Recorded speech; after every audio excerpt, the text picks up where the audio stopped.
Corruption کا بازار گرم ہے تو وہ کوئی ریڑھی والا یا کوئی ان پڑھ آدمی تو نہیں کرتا.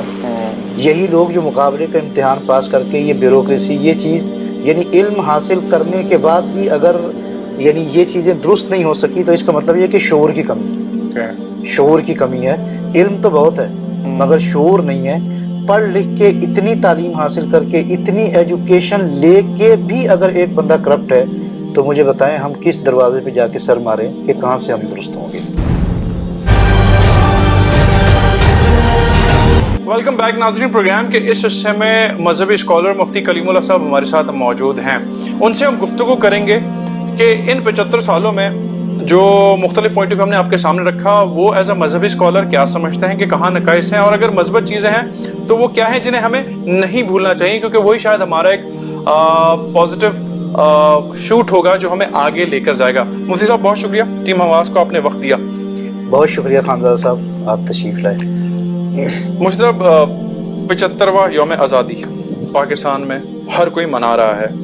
آپ سمجھتے ہیں کہ آج کے وقت میں لوگ اس کی افادیت کو بھی سمجھتے ہیں جسٹ فار دا سیلیبریشن اس کو منا رہے ہیں؟ بسم اللہ الرحمن الرحیم. یہ بات ہمارے علم میں ہونی چاہیے کہ خون کا دریا عبور کر کے یہ جد و جہد آزادی میں یعنی یہ آزادی حاصل کی. قائد اعظم محمد علی جناح اور ہمارے جو دیگر لیڈران تھے انہوں نے اس پر بڑی محنت کی اور وہ اپنے ویژن میں کلیئر تھے کہ ہم نے کیا کرنا ہے اور کون سا ملک حاصل کر کے ہم نے اس میں یعنی کون کون سی چیزیں لے کے آنی ہیں. لیکن بدقسمتی یہ ہوئی کہ پاکستان بننے کے بعد ہم تقسیم در تقسیم ہوتے چلے گئے.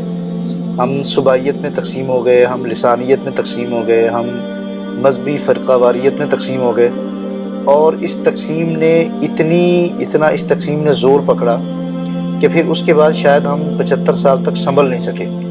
یعنی صوبائی لسانیت اگر چلی ہے تو وہ بھی اپنی انتہا کو پہنچی, اگر گروہی عصبیتیں چلی تو وہ بھی اپنی انتہا پر, اور اگر مذہبی طور پر ہم ایک دوسرے سے الگ ہوئے اور بکھرے تو وہ بھی اپنی انتہا پر, اور ہمیں پھر سنبھلنے کا موقع نہیں ملا. تو شاید ہم یہ سمجھتے ہیں کہ ہم بطور پاکستانی قوم اپنی ویلیوز ہی طے نہیں کر پائے کہ ہم نے کرنا کیا ہے, جبکہ قائد کا ویژن اس بارے میں بالکل صاف تھا. قائد یہ چاہتے تھے کہ ایسی اسلامی مسلم یعنی فلاحی ریاست ہو جو دنیا کے لیے مثال بنے اور جس کا بنیادی سٹرکچر اسلام نے ہمیں دیا ہے اور دین نے ہمیں دیا ہے. انہی خطوط پر انہی چیزوں پر استوار کرنا چاہتے تھے قائد, لیکن وہ بدقسمتی یہ ہوئی کہ ہم ان خطوط پر پھر چل نہیں سکے اور ہم اتنی نفرتوں میں بٹ گئے کہ ہم کوئی صحیح لائن لے نہیں سکے. آپ سمجھتے ہیں کہ یہ وقت ہے کہ اب ہم ان چیزوں کو افورڈ نہیں کر سکتے اور ہمیں ان چیزوں کو بالائے طاق رکھ کے اگر تو یکمشت ایک ساتھ جانا ہے تو ان کو ہٹا کے پھر سے اکٹھا ہونا ہوگا جو قائد کا مشن تھا اس سے بالکل جیسے ہم ہٹ گئے؟ اس میں ہمیں یہ طے کرنا پڑے گا کہ لازمی طور پر ہم یہ طے کریں کہ ہماری ویلیوز کیا ہونی چاہیے. جب بطور مسلمان قوم یا بطور پاکستانی قوم ہم یہ طے کر لیں گے کہ ہماری ویلیوز 2 3 4 5 یہ ہیں تو اس کے بعد پھر 10-20 سال میں یا ایک آدھ نسل میں معاملات صحیح رخ اختیار کر جائیں گے. اور اگر آج بھی ہم اس کشمکش میں ہیں کہ ہم نے کیا کرنا ہے, کوئی آپ کو یہ کہتا ہے کہ آپ یوں کر لیں, کوئی کہتا ہے یوں کر لیں, یعنی سیاسی ایجنڈے مختلف ہیں, مذہبی ایجنڈے مختلف ہیں, چیزیں مختلف ہیں, تو آپ کیسے کسی ایک چیز کے پیچھے چل کے آپ اپنی کامیابی کی منزل تک پہنچیں گے؟ ٹھیک ہے. اور ملک اور ریاستیں عدل کی بنیاد پر چلتی ہیں. جن ملکوں میں عدل نہیں ہوتا وہ ریاستیں نہیں چل سکتی, اور جن ملکوں سے عدل ختم ہو جاتا ہے وہاں طبقاتی تقسیم پھر تقسیم در تقسیم ہوتی ہے, جو اب تک بدقسمتی سے ہوئی ہے. اب قائد اعظم صاحب بینگ ٹھیک ہے ایکٹیو پولیٹیشین, پھر بائی پروفیشن اے لائر, اب عدل کی جب بات ہوتی ہے تو ایک ایسا وکیل جو اتنا تک ہمیں کرپشن کا بازار گرم ہے تو وہ کوئی ریڑھی والا یا کوئی ان پڑھ آدمی تو نہیں کرتا. یہی لوگ جو مقابلے کا امتحان پاس کر کے یہ بیوروکریسی یہ چیز یعنی علم حاصل کرنے کے بعد بھی اگر یعنی یہ چیزیں درست نہیں ہو سکی تو اس کا مطلب یہ کہ شعور کی کمی ہے. شعور کی کمی ہے. علم تو بہت ہے مگر شعور نہیں ہے. پڑھ لکھ کے اتنی تعلیم حاصل کر کے اتنی ایجوکیشن لے کے بھی اگر ایک بندہ کرپٹ ہے تو مجھے بتائیں ہم کس دروازے پہ جا کے سر ماریں کہ کہاں سے ہم درست ہوں گے. تو یہ شعور کی کمی ہے بنیادی طور پر. شعور ایک مین انگریڈینٹ ہے. اور پھر عدل. عدل پاکستان मुसलमानों का मुल्क है इस्लामी जमहूरिया पाकिस्तान, लेकिन दूसरे मज़ाहिब या अक़लियतों को भी प्रैक्टिस करने की फुल फ्लैज आज़ादी आईन पाकिस्तान के अंदर है। हमने मुख्तलिफ कम्युनिटीज़ के लोगों से बात की, वो तो बड़े आज़ाद थे, बड़े खुले दिल के साथ उन्होंने हमसे बात की, लेकिन एक अंदरूनी खामोशी, अंदरूनी कलिश बड़ी हमें सोशल मीडिया पे दिखाई देती है, फिर कहीं और से जो है वो लोग बैठ के लिख रहे होते हैं। तो आप इसमें समझते हैं कि कहीं ओवरऑल हमारे निज़ाम में चाहे सियासतदान हो, चाहे अदलिया हो, चाहे मीडिया हो, चाहे और जो इदारे हैं, उनकी कोई कमी कोताही हो? जी, इसमें जो हमारी यानी तबकाती तकसीम है ना, एक तो हम बतौर कौम भी हम यानी बहुत सख्त जहन के मालिक हैं। सियासी जमातें मुख्तलिफ एजेंडाज रखती हैं अपने अपना, तो आप देख लीजिए सियासी जमातों के वर्कर्स एक दूसरे पर जब तनकीद करते हैं तो इतनी सख्त वो तनकीद होती है जिसको आप कहते हैं कि सियासी शिद्दत पसंदी। हमारे यहाँ जो सियासी शिद्दत पसंदी है वो अपने उरूज पर है, यानी सियासी इख्तलाफ एक दूसरे से हो सकते हैं, लेकिन सियासत में वो शिद्दत कि आप एक दूसरे को बर्दाश्त ही ना करें, ये हमारा उमूमी माशरे का रवैया है। मतलब आप समझते हैं कि अब की जो हमारी पौध है, आपकी जो नौजवान नस्ल है, वो इस आज़ादी की कदर से बिल्कुल दूर हो रही है, या कुछ लोग इसे अभी भी समझते हैं और आगे बच्चों में ट्रांसफॉर्म कर रहे हैं, उन्हें बता रहे हैं कि जी किस तरह से हमारे पुरखों ने जो है वो कुर्बानियां देके मुल्क हासिल किया है?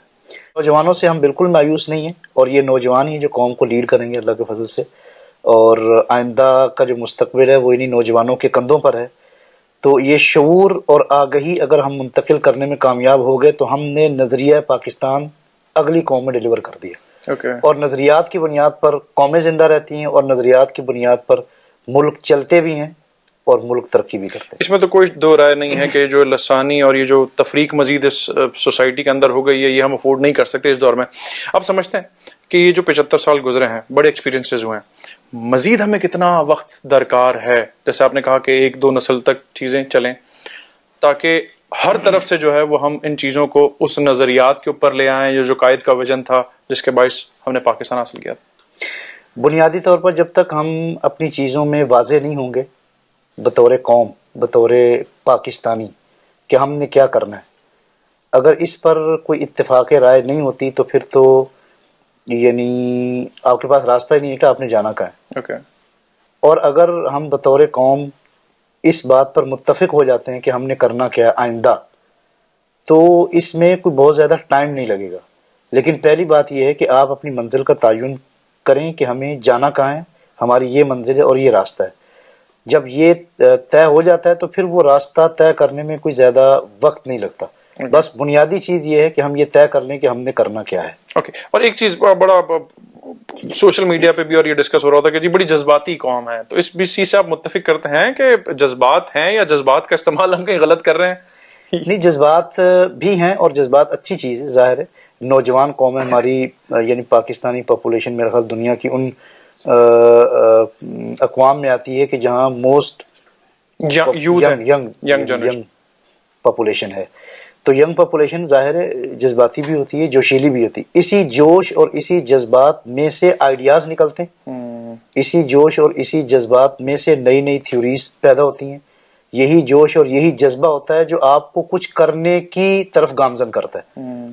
तो ये जोश ऐसा है कि इसको पॉजिटिव अगर हमारा मुल्क का दानिश्वर, हमारे मुल्क का इंटेलेक्चुअल तबका इस नौजवानों के इन जोश और जज्बे को कोई सही रुख दे देता है तो कोई मुश्किल नहीं है। जैसे कि कायद ने, अल्लामा इकबाल ने, कायद ने इन्हीं नौजवानों को उठा के इनके जज्बों को सही रुख दिया, और आप देखें कि 7, 8 और 10 सालों के अंदर अंदर अल्लाह ताला ने ममलिकत पाकिस्तान दुनिया के नक्शे पे उभरा। मुफ्ती साहब बहुत शुक्रिया। मुफ्ती साहब का पॉइंट ऑफ व्यू हमने आपके सामने रखा है। इल्म है, अमल है, शऊर की कमी और अदल इंसाफ का निज़ाम बड़ी अहम सतून है जो एक रियासत को मुस्तहकम करता है, और फिर नौजवान नस्ल और उनकी तवानाइयाँ, क्योंकि हमें माजी के मामलात को नहीं भूलना चाहिए और उनसे सबक लेना चाहिए। हम आवाज़ के आज के स्पेशल प्रोग्राम से ज़नीब खान ज़ादा और टीम को इजाज़त दीजिए। पाकिस्तान जिंदाबाद।